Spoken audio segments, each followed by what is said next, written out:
وقتی به امیرالمومنین خبر دادن، خب حضرت امیر علیه السلام تو محراب نشسته بود، رو به قبله نماز مغرب خونده بود. امام حسن و امام حسین علیهم السلام دویدن دم در، یا ابتا ماتت امنا، مادرمون از دنیا رفت.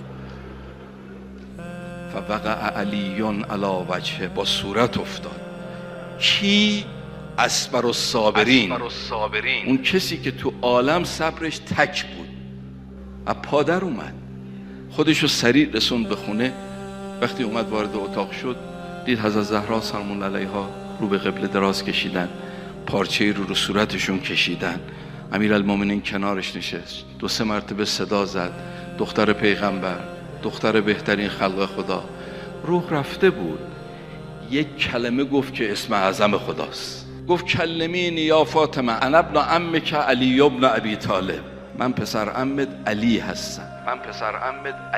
آخه دقت میکنید، خب صدا که زده بود امیرالمومنین، چند بار صدا زده بود، اما این اسم خاصه، این اسم خاصه. خدا هم به ناله مظلوم جواب میده. روح برگشت. ففتحت عینیها، از زهرا سلام الله علیها چشمانشو باز کردن.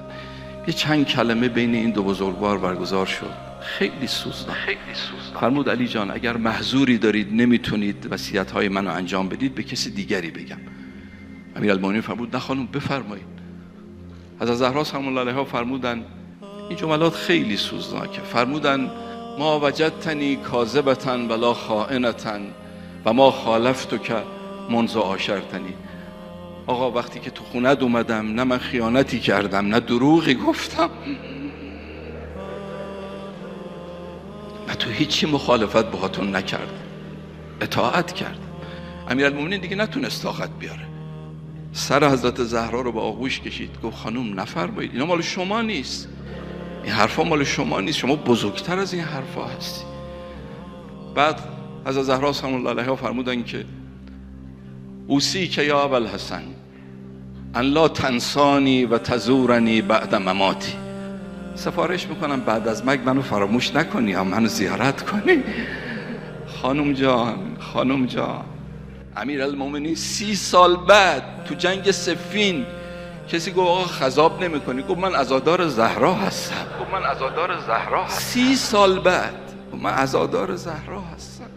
بعد فرمود که بعد از این که دفن کردی بنشین، فاکثر من التلاوة و الدعاء فانها ساعة یحتاج المیت فیها الی انس الاحیا، قرآن بخون، بالین قبرم دعا کن، میت اون موقع احتیاج داره که انس بگیره با کسی، صدای تو مأنوس منه.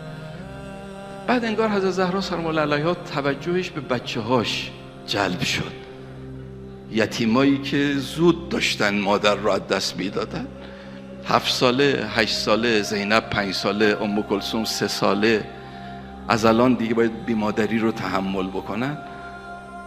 حضرت زهرا سلام الله علیها فرمود که علی جان ابکلی و ابکل الیتاما، هم برای من گریه کن و دلسوزی، هم برای بچه‌های یتیم، من یه نمونهشو عرض بکنم ببینید مظلومیت این ایتام امیرالمومنین و حضرت زهرا تا کجا. وقتی کسی تو خونه از دنیا، عزیزی از دنیا میره، به خصوص